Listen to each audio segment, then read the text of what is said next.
Hello from Japan. Interesting things to talk about, and I'll be quick about it. Well, as quick as I can be. Firstly, keep your eyes on Colony Ridge today. I think there should be some excitement there north of Houston. Colony Ridge is a place where about 200. It's a city being built with U.S. taxpayer money, and Texas taxpayer money, and more. There's a lot of corruption. Has taken payoffs. That's the governor of Texas. Long story short, I've written about it many times. I've been over there many times. Uh, been up over it, in a helicopter. It's a place where 200,000. It's a city for 200,000 invaders north of Houston. It's called Colony Ridge. Colony Ridge. You can't even make up this stuff. They're saying what it is. It's a colony, and it's a colony of mostly illegal invaders, right? Invaders. It's a war, and so keep your eyes on that. I'm not going to say more because anyway, just watch it. And so now I'm in Japan. Similar stuff is happening here. A lot of Japanese are getting upset now. For instance, I saw a report today about one young Japanese woman. She was raped and became impregnated apparently and committed suicide. That sort of stuff, right? Raped by one of the invaders, right? So this is normal. Whether or not the facts of that are specifically true, I think that they are. But whether or not that they are, these things are happening daily all in here and in other countries, right? We've seen what's happening in Netherlands, Germany, and so many other places. In Ireland, it's popping off right now. I keep getting messages from Ireland. And of course, Masako and I went there about 3 years ago or so, warning about this, maybe more actually. And here it goes. I mean, Ireland is going exactly as we mentioned. But again, keep your eyes on Colony Ridge. And it's interesting today. I posted on Twitter after some Japanese were, talking about getting rid of these people, right? Making them leave. And I said, it's time for Japanese to stand up and Americans to stand up. And America is not being beaten by the strength of our enemies, but by the weakness from those within, right? That's the bottom line. That's the 24 karat truth right there. If enough people stood up, it wouldn't be allowed to happen with or without the government. If enough people didn't help, right? Don't invest in the people that are killing us, that sort of thing, and don't invest in big pharma who's killing us, don't invest in BlackRock and all these people that are, doing things that we don't like. So at the end of the day, so I published, not long ago, maybe I don't know, a couple hours, that it's time for Japanese to stand up. It's time for Americans to stand up, and as per normal, the normal comments come in. Why aren't you back in America helping us fight and yada yada yada? You're hiding overseas. Listen, sport, you know, go down to Darien Gap, have some fun down there, and shut the Darien Gap. You know who did that, right? That was our team, right? It's still not completely shut. I mean, there's a lot of big talk among these people that expect somebody else to come fight for them. It's time to man up. It's time to stop demanding that I come defend your front door, right? A lot of us do a lot more than our share. A lot of us do. Those of us who do stand up tend to do like 100 times more than our share. And we're not complaining that others are fighting in ways that we don't understand, right? That at the end of the day, this is huge. This is international.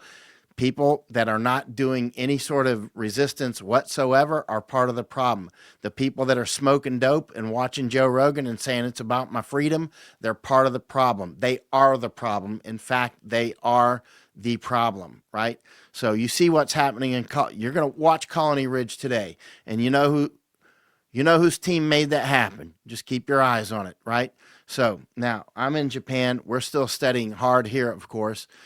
Wherever we're at, we're studying hard. Japan's set up for eventual food problems. That's clearly coming. Interestingly, Masako and I, we were in a Japanese antique bookstore the other day. I said, it's not a bookstore.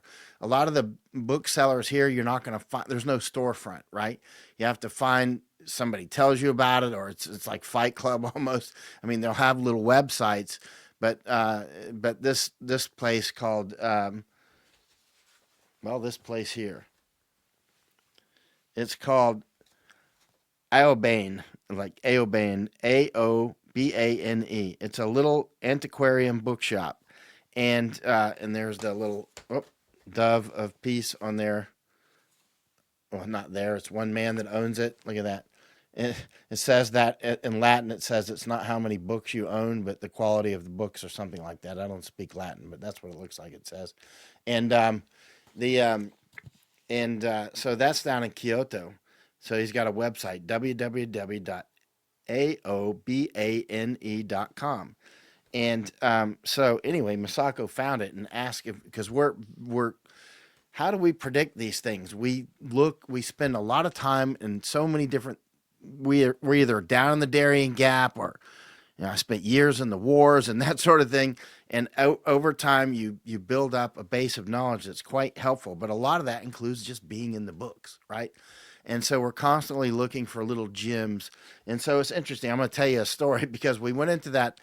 Masako called him up, the owner, and he didn't have any inventory at his place in English anyway. No English inventory. It's a little like cubbyhole. It's almost just a oversized office is all it was. But he pulled in some books. He needed a few days, a few English books. We told him what we're interested in. We're interested in the history of globalism in Japan, or anywhere in Asia, or for that matter in the world. But it was Japan that we were specifically looking for. So it took him a couple days, and he pulled in these books, and we went to look at the books in his little sort of office, and it's up. It looks like an apartment actually. And so what's interesting is, for instance, we found this one book, A Diplomat in Japan, right? So got that book. It's quite interesting, and and uh, and I want to tell you the story, a little story that unfolded with this. What is this? 1920, I think, right? And uh, and it talks about 1921, and it talks about in this book how I mean, a lot of the Japanese wanted to get rid of the foreigners back then. Now look what's happened. At the end of the day, and so it goes into problems with foreigners, right? Japanese always had a problem with foreigners because they would come here and try to do things to Japan. And in this one from 1920, it actually weirdly I opened up right to the page, and it goes right to adoption of the gold standard in 1897. I just happened to open and went right to that page weirdly, so I marked it. Well, anyway, that's not even what I was getting to. What I was getting to is Japan. So I said there were other books I was extremely interested in, but they were like thousands of dollars, and I'm just not throwing that kind of money around on books right now. It's just not the time to do that. Uh, but I did get these two books, and so what's interesting is so we had the books mailed back to us because it's easier because of we had to do these meetings and carry stuff around. So we just asked him to mail in Japanese bookstores or Japanese stores. When you buy stuff, you can get it mailed to you, right? So we do that all the time we've done it often with books.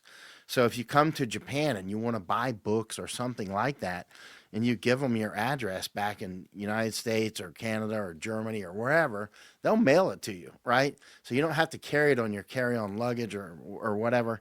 And so we had it mailed back, which is what's interesting. So they came in today, these two books, and with a paper, and they've got an invoice. I'm like, why did they have an invoice?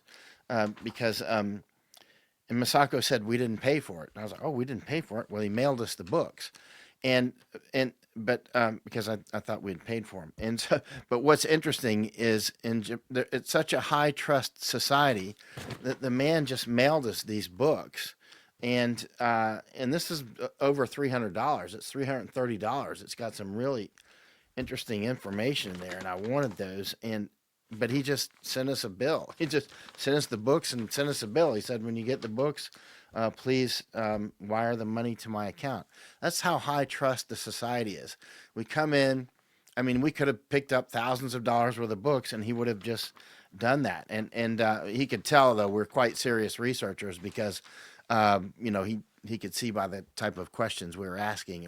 We weren't antique book collectors, right? We're actually researching. And one of the things that's very interesting about dealing with antiquarian or antique, let's say, antique books sellers, when you're talking with serious sellers, like this guy clearly loves books and clearly loves history, right? Those people are worth their weight in gold. Now, you can buy a lot of books online, of course, and that's a really great way of shopping because there's things you can do online that you can't do in these bookstores because it's not like these bookstores have a million books that you can look through, and so there's a much value of doing it online, obviously.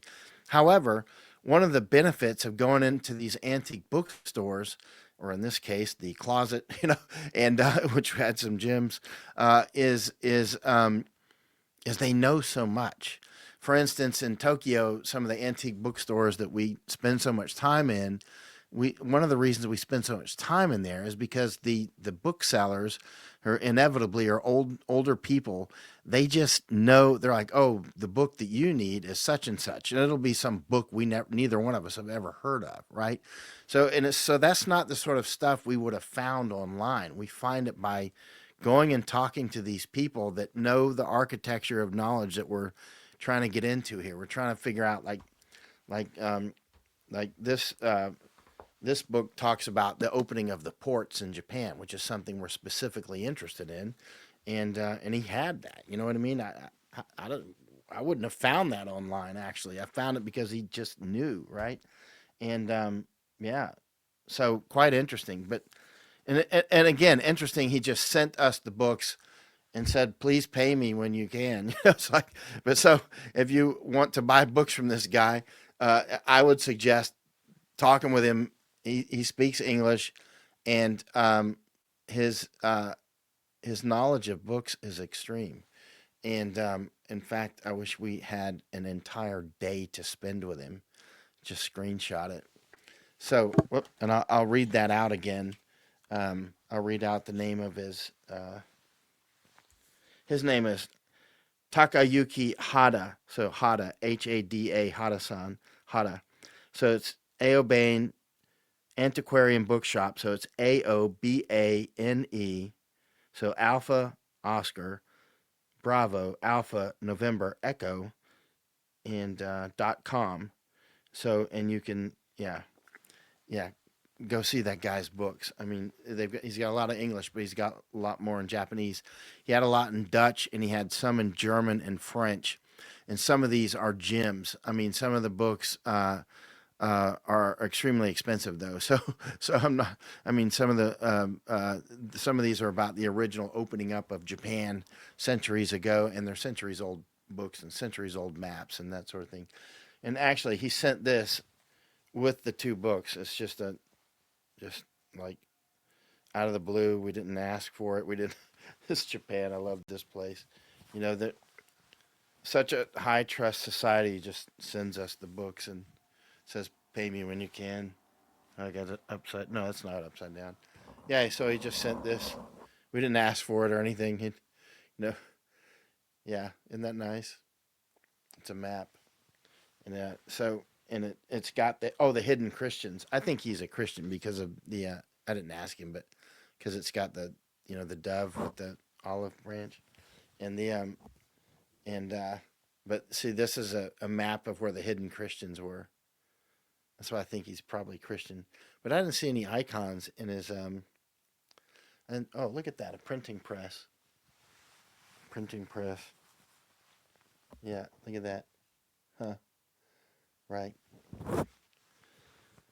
Well, that's it. I wanted to tell you about Colony Ridge and a few other things about Japan. The new Prime Minister Takaichi, she's talking a big game, but we know how this goes. And my nose is sensing um, Trojan horse. That's what my sense is based on just, well, you've seen my track record. So at some point, I hope I've earned enough credit that I can just say that's what I sense and not provide mountains of evidence. I'm just saying, bottom line, I think she's a Trojan horse.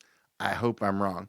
And because she is a big jab pusher and she's all for big lockdowns in the future, and they're doing Ebola research in Nagasaki and in Tokyo downtown. Why are you doing that? Ebola is no risk to Japanese. It's like if you study up much on Ebola. I read a book on it, and the other night we also had dinner with Dr. Yasufumi Murakami, and he's a famous scientist here in Japan who studies these things, and so Misako knows him quite well, and I know him. We spent a lot of time with him, all over the place with him, dinners, lunches, breakfast, long walks, that sort of thing. He's extremely knowledgeable, Dr. Yasufumi Murakami, and we brought up the Ebola labs, and he's like, again, why is this being done? Ebola is not a risk to Japanese. And you don't have to be an epidemiologist to know that. I read one book on it, and I'm like, well, that's not a risk to it's very deadly if you get it, but I mean, if you study up on it, it's not. It's just anyway. If you study up on Ebola, skip down to the bottom line. Go to the scientists and ask them. It's not a big risk to us unless somebody's tampering with it or using it as a weapon. But why are they researching it downtown in Nagasaki? And Misako and I went to the place where they're doing it down there, and also up in Tokyo, right? So obviously, big things in the future. She immediately, the new prime minister, is attacking Japanese rice production, which is a big, big deal. This place is already hanging on a thread on food security. There is no food security in Japan. It just doesn't exist. Japan already is largely, dependent on outside food sources, especially if anything goes bad. If anything goes bad, it's game on. Japan has no energy security. It has no food security, and China has an increasingly powerful navy. They've got a lot of missiles. They got air force. They got submarines. You can shut Japan off, right? And this place would go into famine. And in World War II, before World War II, that's something that we did. We did a blockade, with the Dutch and the British and the Australians and the Canadians. We did, and so we were strangling Japan, right? And that's why Japan actually attacked us. At Pearl Harbor and other attacks that happened almost simultaneously was because they were being strangled to death. We were literally strangling them. And now that's exactly what China wants to do, right? End of the day, here we go. I talked with Kirk Elliott from, he has a Kirk Elliott Precious Metals. I talked with him for about an hour about the gold and silver market. So I'm going to publish that later. I don't do many, I don't do many interviews where I actually talk with people. I usually go on interviews, but I'm going to start doing that more because it seems like I know half the world already anyway. So I mean, and so many people have said that they will come on, and so I'm going to just start bringing more people on so you can hear the things that I hear. And I think the format that we're going to do it is just sort of chitter chatter, right? We're gonna talk about things the way that I talk with people for hours on end. Sometimes, like how's the pipeline going in such and such place or something, and you can hear a lot of the nitty gritty things that I hear on a day to day basis. Anyway, I wanted to tell you again, keep your eyes on Colony Ridge. If we're going to get rid of these people, we got to do it. And I mean, man up and do it. All right. And I thank everybody for your support, your financial support on Substack. And I want to repeat again, I'm not going to put things behind paywall. I know a lot of people, some, not a lot, but a few people are upset that I don't put things behind paywall, even though they're already paying through Substack, mostly Substack, right? And I get it. I understand. I hope that you don't leave, but I just don't want to put things. Look, since 2005, when I started a blog, very, very few things that I've ever put up have been behind a paywall. I tried it and I just don't like it. Every time I put something behind a paywall, I'm like, you know what? I'm putting something behind a paywall that some good person is going to need and they can't afford it. And I always think back to my own grandmother. And I think back to so many people I know that they just don't have money. They can't afford it, right? But they're good people and they need the information. And just think about it, if we're withholding information because they're not paying, $8 a month or whatever. You know what I mean? I mean, it's just like it's almost. I mean, when I'm trying to defend the United States, I'm not trying. I'm doing it, or I'm doing it to the best of my ability, defending the United States and trying to get us through these waters, and they're very serious. And a lot of people are doing this as well. And I go to places like Darien Gap or whatever, and other people supply funding to do it, right? So it's a team effort. So I need the funding, but it doesn't do anybody any good if we don't disseminate the information. People need to know. We need people to know what's going on as much as possible so that they can inform their grandchildren, inform their loved ones who are not paying attention. Like many people did not take the jab because they heard of the things that I was saying, or they heard what other people were saying that were not behind the paywall, right? Many people know about, for instance, the food issues because of many people talking about it. It's not just me, I'm only one. But we need to spread these mustard seeds. And spreading the mustard seeds means not making people pay for every mustard seed. I mean, there are people that want very detailed information about stuff. And that's amazingly expensive to. I mean, some of the information that we've publicly published, like that Nord Stream. I keep mentioning that. I don't mean to pat myself on the back or Masako on the back, but it's important because so many of the things I've done through the years have been behind the scenes. You never see that stuff came from us, right? But big stuff often does, and you don't know it came from us, right? And there's various reasons for that. One is we just don't give ourselves accolades on everything, but we're taking them on Nord Stream and Groningen and screwworms because we were so public about that in advance and many other things. And also, it's important to have credibility in this line of work. It's very important. And so sometimes you have to take credit to have the credibility, right? So it's a paradox there. I don't like taking credit and getting out front, but you have to. You have to brag about yourself sometimes, even though it goes way against my culture and it goes way against Japanese culture as well. So Masako gets neither, but like at the end of the day, sometimes we got to say, hey, we got that right. We got that right. We got a long list of things right. And that's why we need support because it is absolutely vital, right? Now, I'm telling you right now, keep your eyes on Colony Ridge and you'll see something happen soon. Y'all have a good night and stand up for kicking these invaders out of our country.